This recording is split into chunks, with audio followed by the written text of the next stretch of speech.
como reconhecer as trevas. E nós perguntamos assim: o que são as trevas? Então, as trevas é o mal que ainda habita dentro de nós. Não é? É a escuridão que cada um ainda traz dentro de si, que são as suas imperfeições, os seus defeitos ou os seus vícios. Não é que cada um, em alguma medida, ainda traz. Porque se assim não fosse, aqui não estaríamos, né? Estaríamos já num outro local, num outro planeta, já de elevação. Aí vamos fazer uma outra pergunta. E o que é o mal? E essa quem vai responder não sou eu. Está aqui no Consolador, Emmanuel nos traz uma resposta maravilhosa, que diz assim: se o determinismo divino é do bem, quem criou o mal? O determinismo divino se constitui de uma só lei, que é a do amor para a comunidade universal. Todavia, confiando em si mesmo, mais do que em Deus, o homem transforma a sua fragilidade em foco de ações contrárias a essa mesma lei, efetuando, desse modo, uma intervenção indébita na harmonia divina. Eis o mal. Urge recompor os elos sagrados dessa harmonia. Eis o resgate. Essa pergunta e essa resposta ainda tem uma segunda parte que nós vamos trazer depois. Então, Emmanuel traz para a gente de uma forma muito clara, não é? O que é o mal? É quando nós somos contrários às leis divinas, né? Quando não agimos em conformidade com essas leis. E como é que a gente faz isso? Nós sabemos, e está escrito lá no início da Bíblia, na Gênesis, quando Deus nos criou, que disse que gostaríamos que fôssemos a sua imagem e semelhança. O que significa?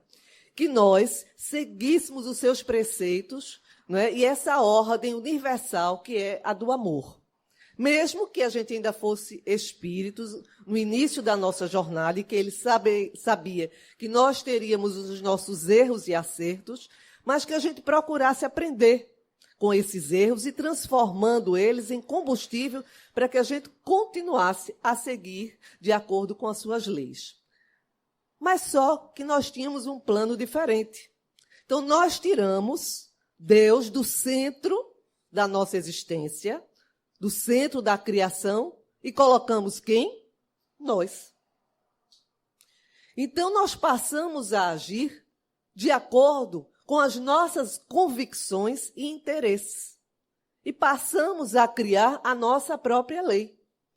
Não é a lei do mais forte que sobrepuja o mais fraco, não é? O do que tem mais poder e que escraviza aquele que não tem. Então, nós fomos por aí. Tiramos Deus, e é isso que Emmanuel, nessa resposta, nos fala. Não é? Que as nossas fragilidades humanas, a gente foi trabalhando em cima disso, ao invés de termos trabalhado e nos conduzido em cima justamente do poder que é Deus, que nos criou. Aí, à medida que a gente resolveu ser, ao invés de sermos herdeiros de Deus, mas resolvemos ser herdeiros de Caim, né? Então fomos nos enrolando no nosso próprio mal. Por quê?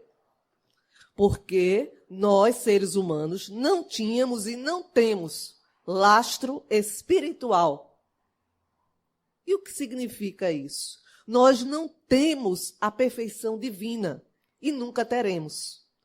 Nós teremos a perfeição que é perfectível ao ser humano. Mas a perfeição de Deus é só Ele, porque senão cada um de nós aqui um dia iria ser Deus. Então nós seremos perfeitos dentro do que é perfectível a criatura humana. Então nós fomos nos enrolando nesse mal e não demos conta, não é? De assumirmos as consequências dessas contravenções às leis divinas. E hoje, o que é que acontece? A gente reclama da violência, a gente reclama do egoísmo, do orgulho, né? Daquelas pessoas que só visam os próprios interesses, não é que em detrimento do sofrimento do outro, ela se vangloria, ela escraviza, ela mata, ela passa por cima. E não é só nas grandes coisas, como a gente vê nos noticiários, não. São também nas pequenas, que muitas vezes a gente não identifica como um mal, que a gente não identifica como algo nocivo, mas que na realidade é. Vou dar um exemplo bem simples. Quem vai aqui ao supermercado, e acredito que todos em algum momento se dirigem ao supermercado, estava um dia desse, me permitam contar, e quando cheguei na fila, né, com o carrinho, estava com meu esposo, e a gente ficou aguardando. Tinha uma pessoa já passando as compras, e no meio, né, da passagem das suas compras, alguém liga para ela, e ela simplesmente para de passar as compras e vai conversar. E quem está aguardando, não apenas eu, mas outros carrinhos, né, que estavam aguardando, tivemos que aguardar ela terminar a sua conversa, não é, com aquela pessoa que está ao volta do telefone, muito tranquilamente. E assim, quando ela finalmente terminou, ela passou o restante das compras e foi. Então, veja, isso parece uma coisa simples. Ah, que bobagem. Hoje, como diz a nossa amiga Lígia aqui, é muito mimimi, né? Ela sempre costuma dizer isso, eu acho muito bacana. Não é, gente. Porque eu estava com tempo, eu pude esperar. Mas se aquela pessoa que estava atrás de mim tinha um filho em casa esperando, tinha uma mãe doente, né, que estava ali com o cuidador e que tinha hora para sair, que ela precisava terminar para poder chegar, ou independente disso, é questão de respeito ao outro, a quem estava ali atrás dela. Às vezes, no trânsito, você tem a oportunidade de deixar que o outro passe. Mas aí sobe, né? Não, eu estou no poder. Não passa, não. Só passa se eu quiser. Olha só. Que bobagem. Às vezes, para que essa pressa? Sabe-se lá porque aquela pessoa está com pressa? Pode ser a pressa pela pressa. Mas pode ser porque ela vai socorrer um paciente, pode ser um médico que esteja ali, não é? Alguém que está atrasado para chegar no seu trabalho. Enfim, infinitas situações podem estar ocorrendo. Então, o que custa a gente deixar aquela pessoa que você vê que está mais apressada e você não está tanto? Deixa que ela se passe, deixe que ela se vá, deixe que ela saia da rua, você para um pouquinho e ela saia. Então, são nessas pequenas coisas é que nós nos educamos. Porque são dessas pequenas coisas que a gente se educa, que a gente consegue galgar outros degraus. Que a gente vai ascendendo pouco a pouco. Não é? Nessa trajetória que cada um de nós tem, não apenas aqui na vida material, mas também na vida espiritual. Porque não nos enganemos. A nossa vida está sempre nesses dois âmbitos, o material e o espiritual. Portanto, os nossos pensamentos, as nossas atitudes, as nossas decisões devem sempre ser pautadas nessas duas esferas, a material e a espiritual. Continuando. Como reconhecer o mal nas trevas? Né? Como a gente reconhece isso? Então, nós já demos esses pequenos exemplos e vamos dar outros, que na nossa sociedade hoje, a gente vê sempre coisas até da época de Jesus. Existe uma falsa sensação de que essa ou aquela religião é a mais certa, que essa ou aquela detém a verdade, que essa ou aquela religião é quem está com toda a verdade. E a gente pensa, e quantos matam em nome de Deus? Quantos atentados ocorrem em nome de Deus, não é? Porque os ímpios, será que os outros que não professam da nossa crença são ímpios? São pessoas que não servem?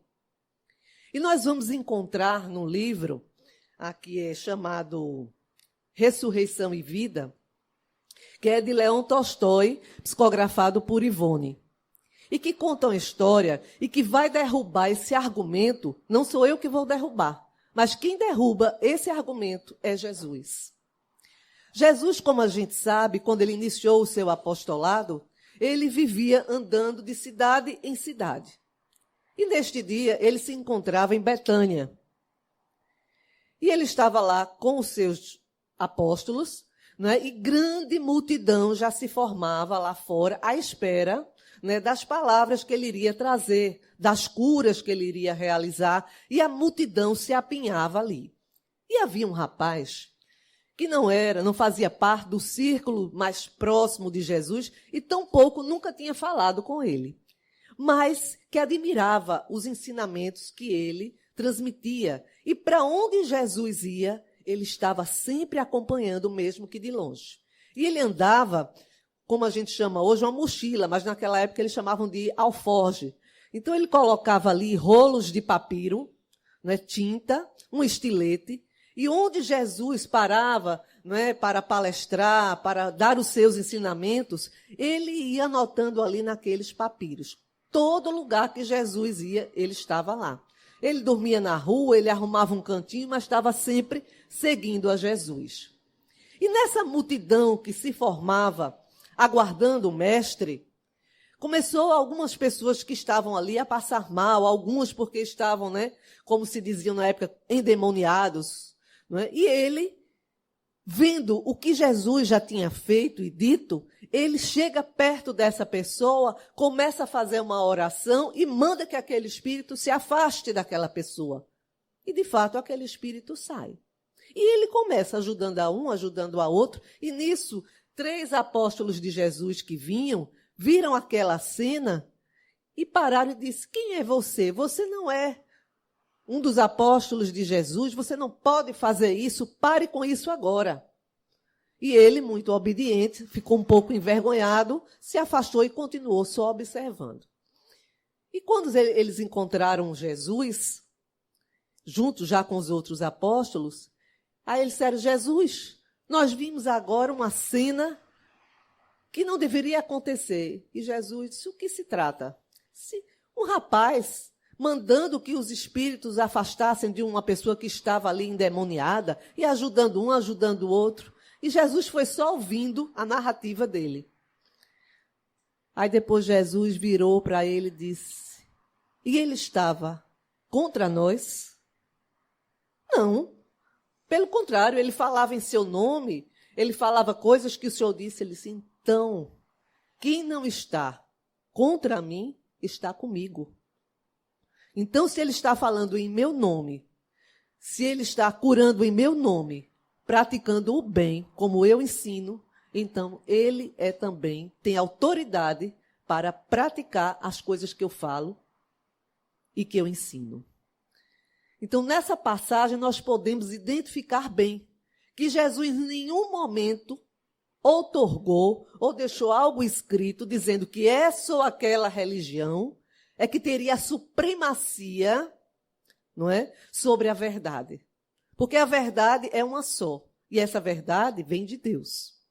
Então, as religiões são coisas nossas, necessidades humanas, onde cada um, de acordo com aquilo que acredita, não é, com as suas afinidades, com, digamos assim, o seu tamanho espiritual, ela procura essa ou aquela. Mas desde que faça o bem, que pratique o amor, e que utilize os ensinamentos de Jesus para se melhorar e melhorar a vida dos outros, então ela tem essa autoridade. Então é importante que... E hoje a gente ainda vê quantas pessoas ainda acreditam que essa ou aquela religião é do demônio, a nossa mesmo, nós espíritas. Agora há pouco, eu falava com um senhor que vende água na minha rua, ele é evangélico.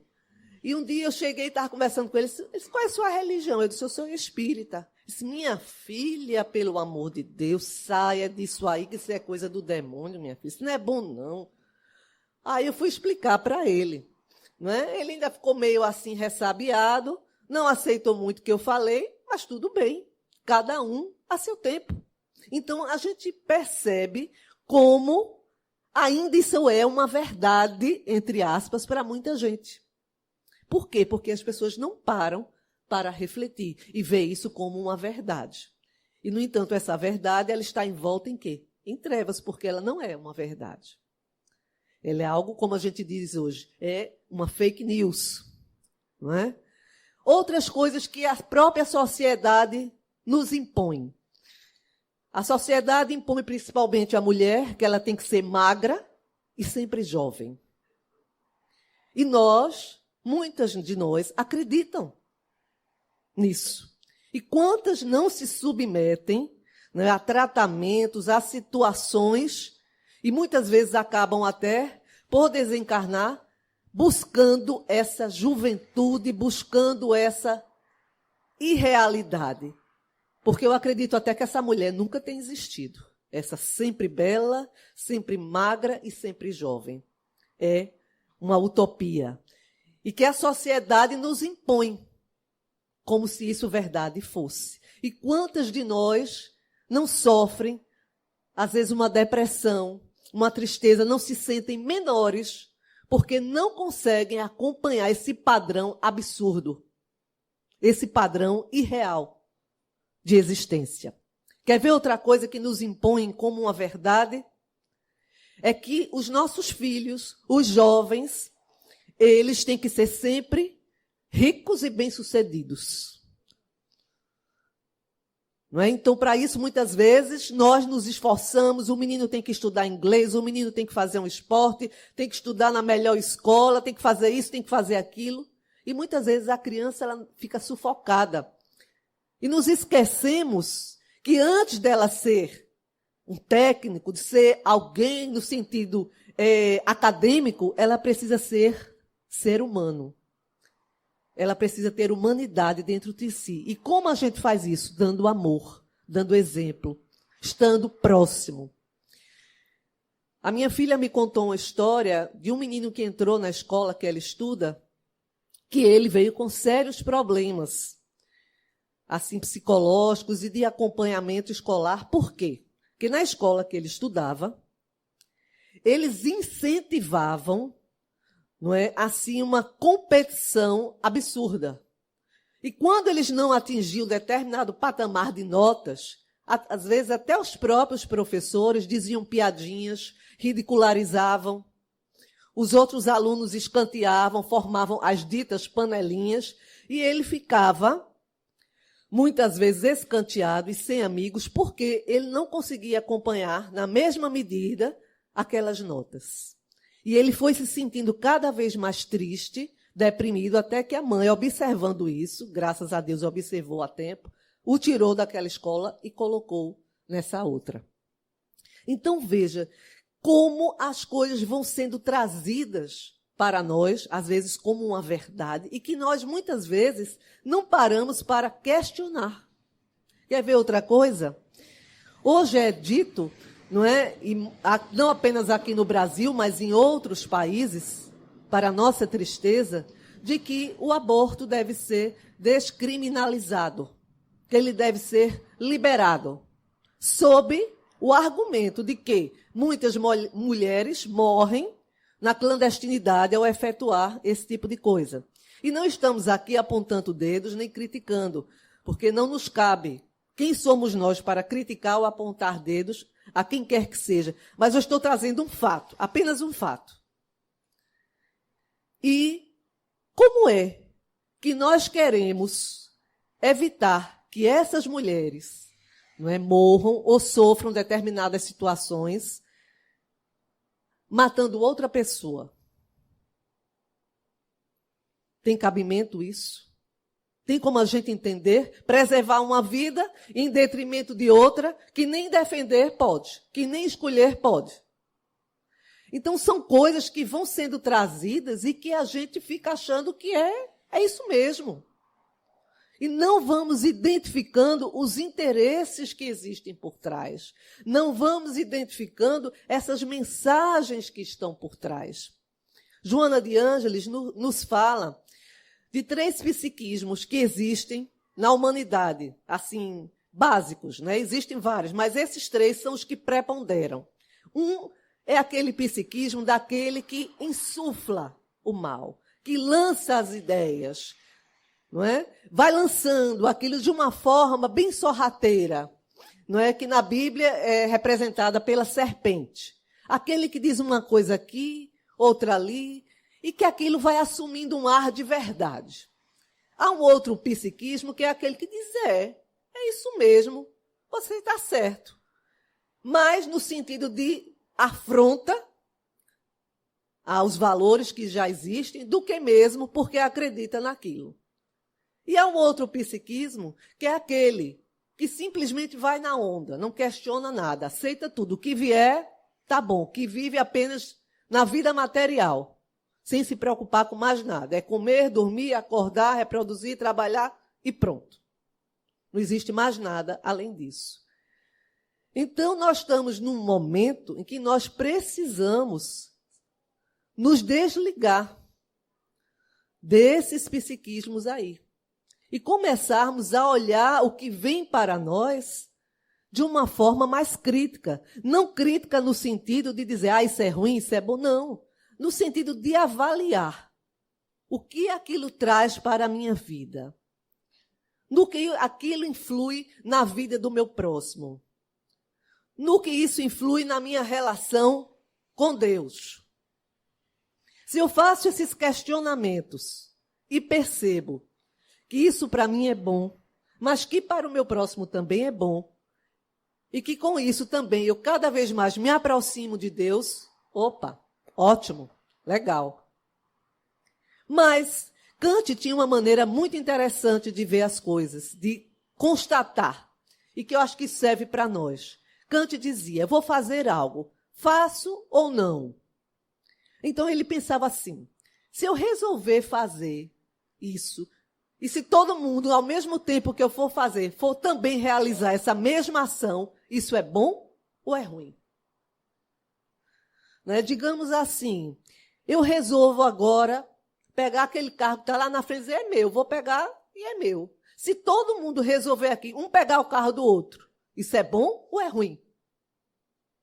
Eu quero dar um beijo aqui no meu vizinho, ou apertar a mão, cumprimentá-lo. Todo mundo resolver fazer isso aqui. Isso é bom ou é ruim?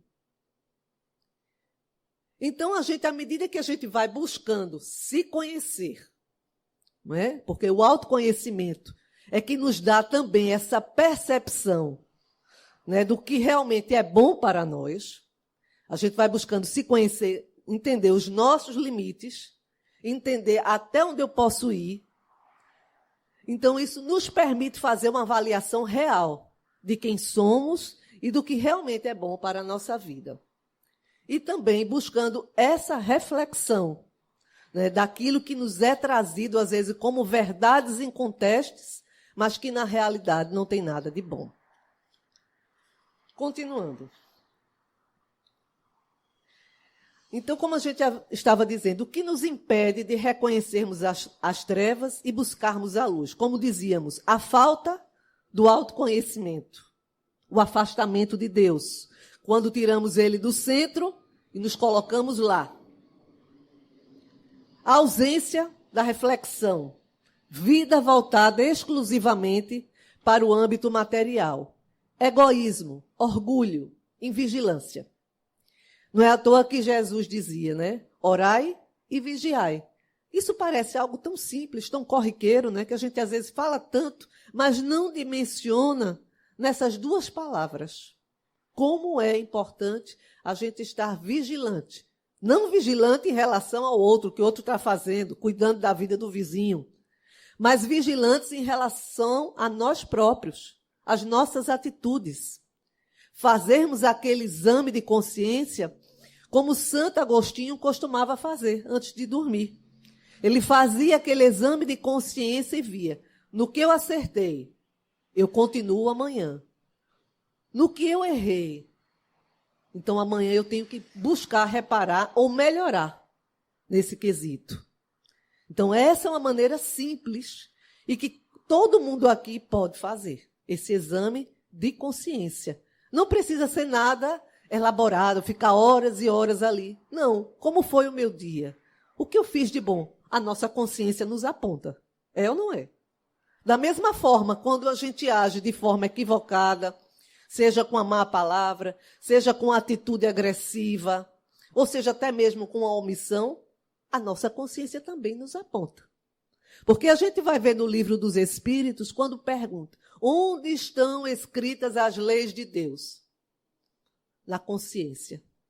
Então, em nossas consciências já estão escritas as leis de Deus. Agora, à medida que a gente se abre, à medida que a gente busca esse autoconhecimento, essa reflexão, essa vigilância e também a oração, porque muitas vezes nós estamos vivenciando determinadas situações que nós não temos a condição de termos essa vigilância, porque às vezes estamos tão sofridos, tão doídos, né, por coisas que nos acontecem, mas que através da oração a gente consegue, né, ter esse respiro. A gente consegue dar uma acalmada na nossa mente e entender o que se passa conosco. E entender como a gente pode agir de uma maneira melhor, mais acertada. Não é? Quando a gente não consegue ter essa vigilância. Então, aqui é justamente o que nos entrava a gente conseguir encontrar essa luz. Quando nós não fazemos, não temos essas atitudes de vigilância, de oração, de reflexão, de busca do autoconhecimento, quando nos afastamos de Deus. E nós vamos ver, existe uma teoria chamada teoria da caverna, né, de Platão, em que viviam dentro daquela caverna acorrentadas algumas pessoas. E eles achavam que aquilo ali era o mundo. E só viam sombras, né? Porque havia nessa caverna uma pequena saída que entrava a luz, e ali eles viam, quem passava fora, eles viam aquelas figuras. E aquele que conseguia identificar melhor aquelas figuras, então era o líder deles.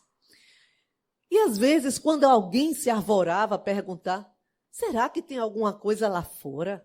Será que não é melhor lá fora do que aqui? Não, de jeito nenhum, aqui nós estamos no local certo. E ele ia falando daquelas figuras que apareciam, essas figuras que aparecem provavelmente são monstros, são isso, são aquilo. E eles viviam a teorizar e viviam naquela vida. Um dia, um deles, enquanto os outros dormiam, conseguiu tirar ali, né, aquela corrente e conseguiu com muita dificuldade sair. E quando ele viu o mundo lá fora, cheio de claridade, coisas que ele jamais tinha visto nem imaginado que existisse, inclusive outras pessoas como ele, andando, passeando, comendo, conversando, trabalhando, árvores. Então ele ficou maravilhado com tudo que ele estava vendo.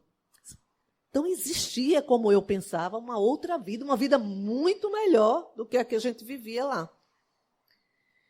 E um dia ele resolve voltar para dizer aos seus companheiros que eles saíssem dali.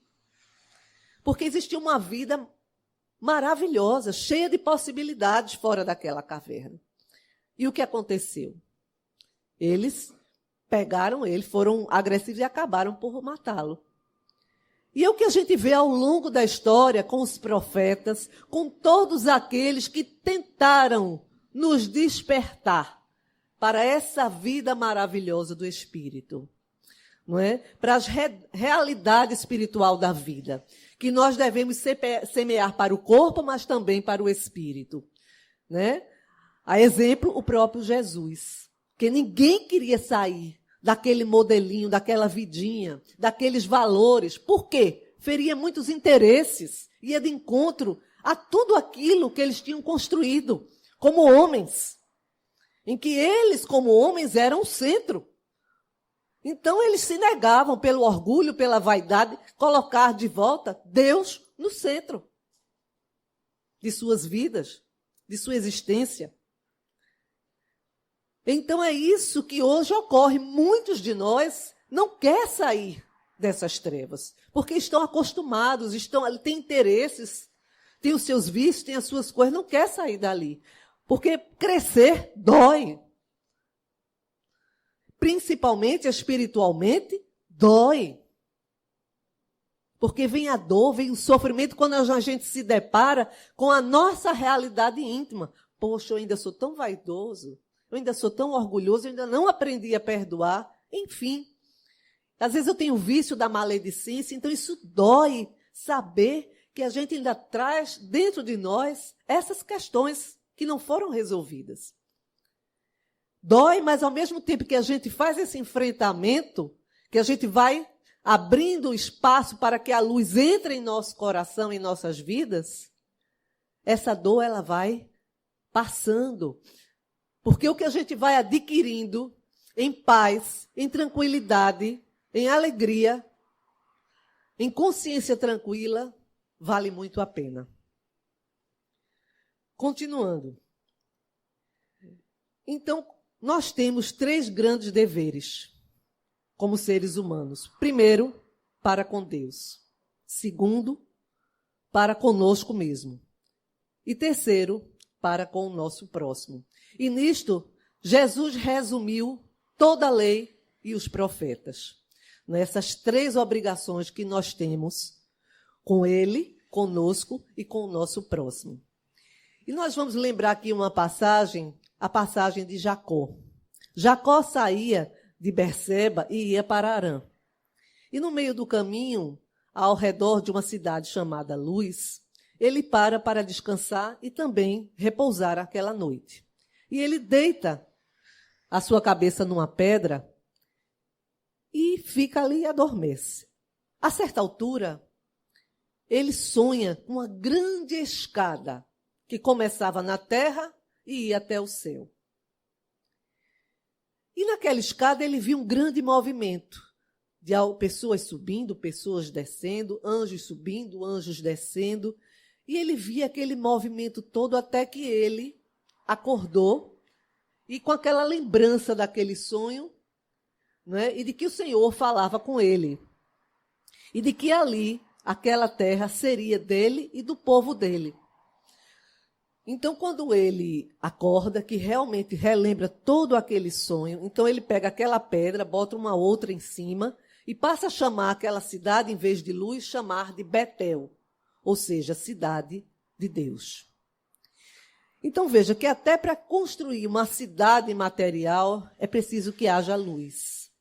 Não é? Aquela cidade que antes era chamada de Luz passou a ser chamada cidade de Deus, porque ali, através do sonho, Deus mostra para ele essas 2 dimensões, a da terra e a esfera espiritual.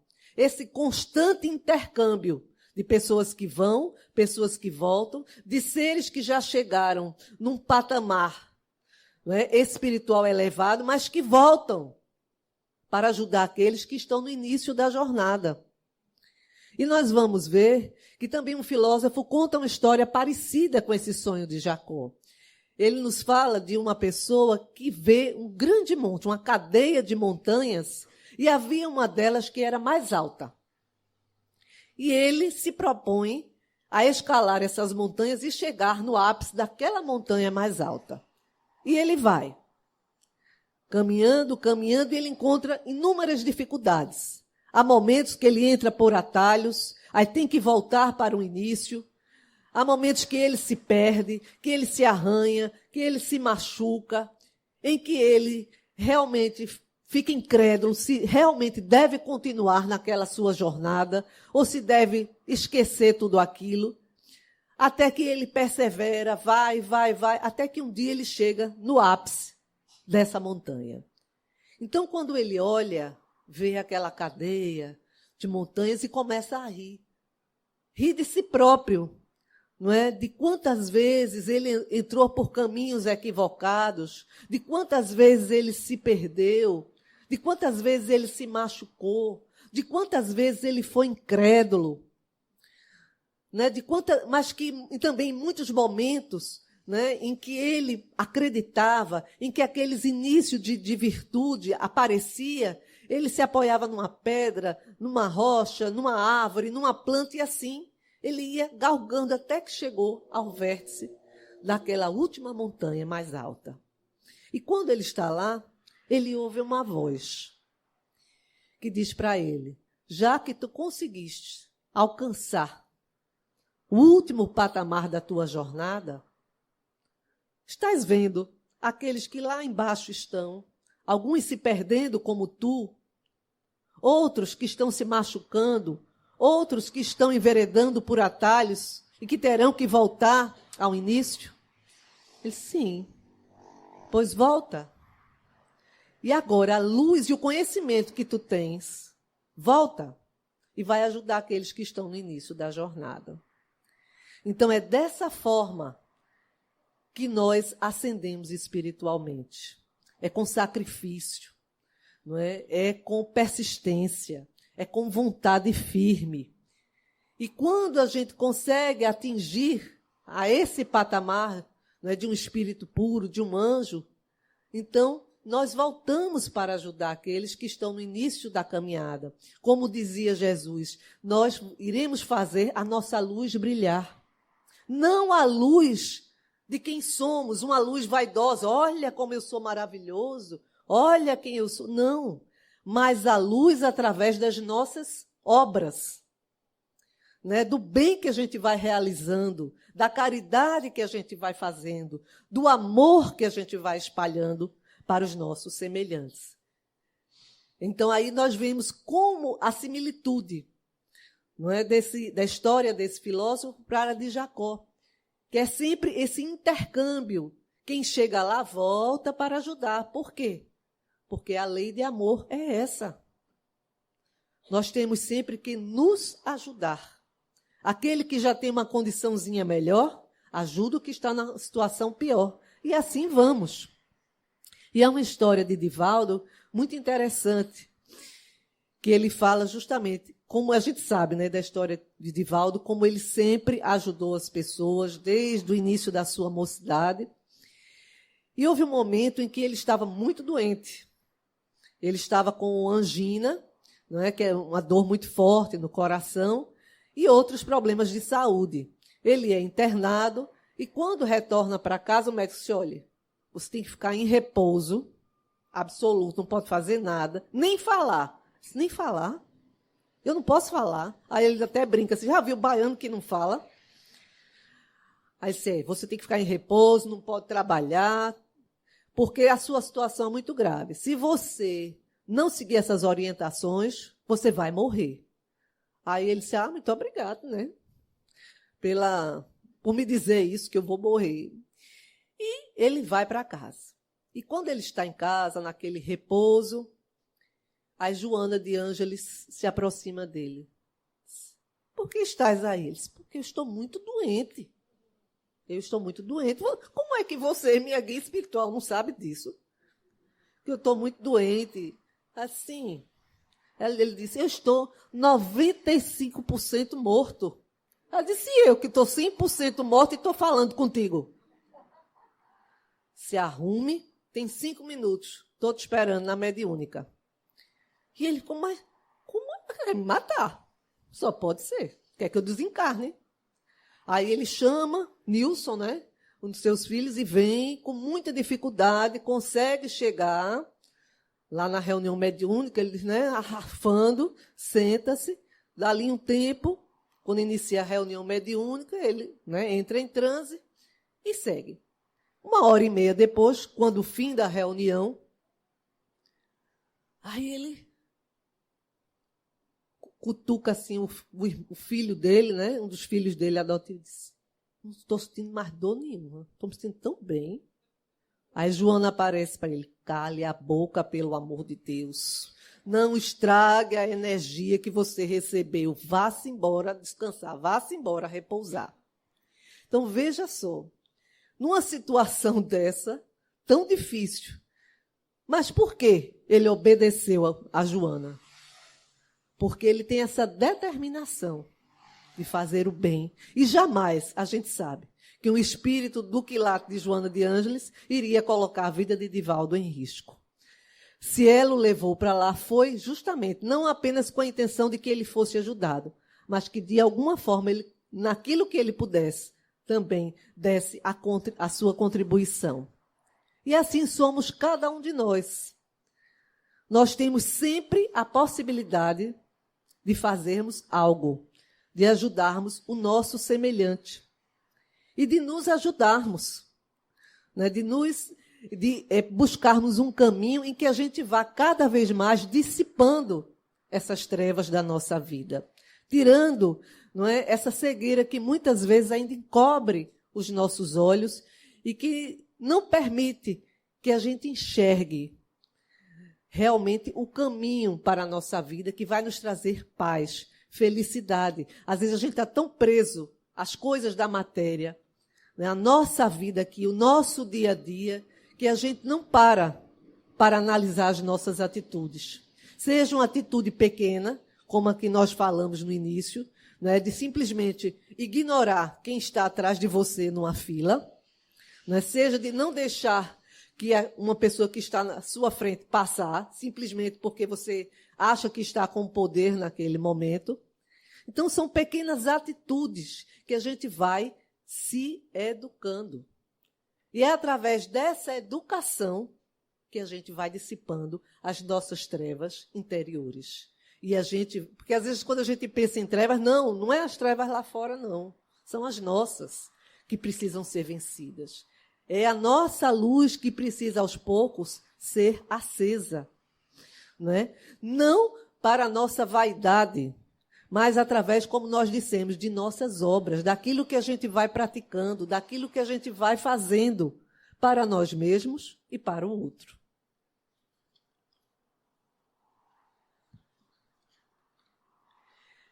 Bem, e nós vamos falar também aqui, como diz, são dois mundos que se entrelaçam. São dois planos de vida que se mostram solidários, um como complemento do outro. São duas humanidades que, numa permuta de provas e de afetos, se declaram solidárias. São finalmente anjos que descem a auxiliar outros, que pelo esforço também se tornarão anjos, porque trabalharão para subir. Então, era justamente isso que nós estávamos falando. Esse trecho aqui é do livro de Caibar Schutel, que ele fala sobre as parábolas de Jesus, os ensinamentos que ele trouxe para nós. Então, ele fala dessa necessidade, não é, que a gente tem de continuar nessa caminhada, ajudando e sendo ajudado. E nós vamos contar aqui uma história do livro Alvorada Cristã, que mostra dessa necessidade e como às vezes ainda a gente é tão vaidoso que não consegue enxergar o outro. Havia uma menina chamada Hilda, e ela morava numa casa muito boa, com seus pais. Os pais dela possuíam certas condições financeiras, e sempre, quase que diariamente, vinha uma menina e batia a sua porta. Ela vendia uma bandeja doces que a mãe dela fazia para ajudar nas despesas de casa. E ela sempre batia na casa de Hilda. E Hilda olhava para ela e dizia: ai, que menina mais mal vestida, que ela vem com essa bandeja de doces. Sabe-se lá como é que ela faz, se isso realmente é limpo. E a mãe dela advertia: Hilda, não fales dessa forma. Você não sabe as necessidades dos outros. Não faça assim, não faça desfeita com a menina. Veja que ela tem a sua idade e está trabalhando. Ah, mamãe, não quero saber disso, não. E ia para dentro. Não falava com a menina, não dava a menor bola. E a mãe de Hilda ia até lá, sempre comprava alguns doces, mesmo que não precisasse, mas ela comprava como forma de auxiliar aquela menina, porque via que ela, mesmo sendo ainda pequena, via por volta de 10, 11 anos, não é? Todos os dias ela saía de porta em porta com aqueles doces para ajudar a mãe. E o tempo passou. Foi passando, e eis que o pai de Hilda adoece. E adoece de uma forma grave que os haveres que eles possuíam começam a ser gastos, não é? Para justamente tentar fazer com que ele melhorasse, com que ele se restabelecesse. Mas não houve como ele realmente se restabelecer. Então, a partir daí, aqueles haveres que eles tinham, quase todos tinham sido gastos com a doença do pai. E a mãe sozinha, que até então não trabalhava fora, né, se viu numa situação bastante difícil, para não apenas sustentar-se, mas sustentar também a filha e cuidar da casa. Então ela disse: só temos uma saída. Vamos também vender doces. E Hilda, naquele momento, não é? Quase cai das nuvens, como a gente costuma dizer, né? Porque ela se lembrou da menina e a consciência acusou o que ela fazia com a menina, né? Mas não havia outra forma. Então a mãe passou a fazer bolos, doces e ela saía oferecendo também nas casas. E assim como ela fazia com aquela garota, os meninos que estavam às vezes na rua começaram a debochar. Eita, lá vem Hilda dos doces. Ah, parece uma bruxa. E não sei o quê. Diziam toda sorte de besteiras. E ela viu uma casa que até então ela não conhecia e bateu lá. Quem vem atender? A menininha, que antes é que vendia os doces. E ela, na hora, gelou, disse, pronto, agora vai vir a desforra, né? Já que eu fazia tanto com ela, agora vou me preparar. Porque a situação tinha se invertido. Porque assim é a roda da vida, né? Às vezes a gente está aqui, mas aí as coisas melhoram, a gente sobe. E às vezes a gente está aqui e, de repente, a gente cai. E o pai daquela menininha tinha conseguido um trabalho melhor e tinha prosperado. E quando a menininha vê Hilda, a reconhece de imediato. E naquele momento que ela vê agora a situação oposta, Hilda vendendo os doces, ela fica, em vez de ela ficar alegre ou querer debochar, mas ela tinha um bom coração. Ela, naquele mesmo momento, convida a Hilda para entrar, diz que ela bote a bandeja assim de lado, a abraça e pergunta como ela está. E Hilda, naquele momento, fica, né, sem palavras, porque não esperava nunca aquela recepção por parte daquela menina que ela tanto fez chacota. E ela disse, um momentinho só, vou chamar a minha mãe. E vem a mãe daquela menininha, daquela garotinha, e pega ali os doces que ainda restavam, comprou todos, agradeceu, e Hilda voltou para casa. E chegando em casa, conta tudo para a mãe, e a mãe disse, está vendo, minha filha? Que a gente nunca tem o direito, né, de menosprezar os outros. Isso é a vida. Então, da mesma forma que essa singela história nos fala, é assim também na nossa vida. Né? Muitas vezes a gente se acha que está numa situação extraordinária e não vê quem está ao nosso lado. Ignoramos, ficamos cegos, às vezes, para os problemas alheios. Não é que a gente vá resolver, que a gente sabe que cada um tem que dar conta de si. Mas nós podemos sempre acolher, dar um sorriso, né, dar um olhar de compreensão, ouvir o outro. E se tiver uma boa palavra a dizer, por que não? Né? Quantas palavras a gente aprende aqui, quanta coisa a gente aprende aqui com o Evangelho. Então não é que a gente vá doutrinar o outro, porque a gente sabe que a gente não deve ferir consciências. Cada um, por livre escolha, é que deve aqui adentrar e buscar. Mas a gente sempre pode trazer uma palavra de consolo, né, uma palavra de esperança, de luz para aqueles que estão ou que nos buscam de alguma forma.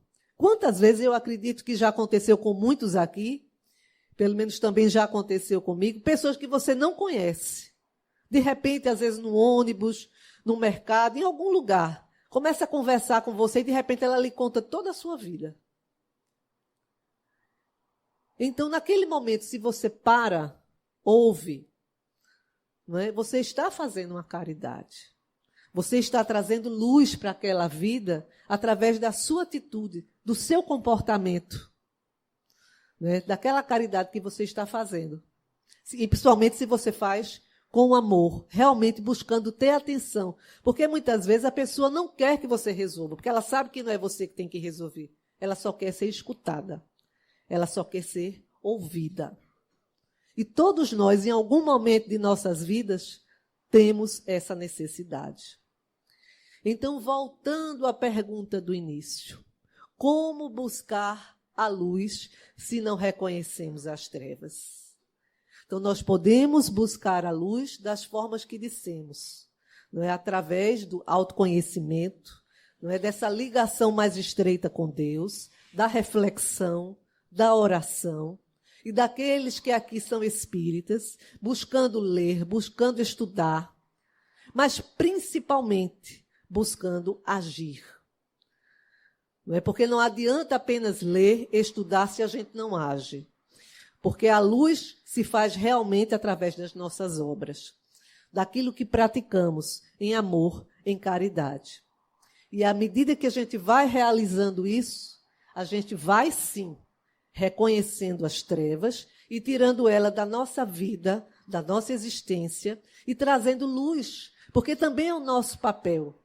Se a gente tem um esclarecimento, se a gente tem um entendimento, a gente busca passar para o outro.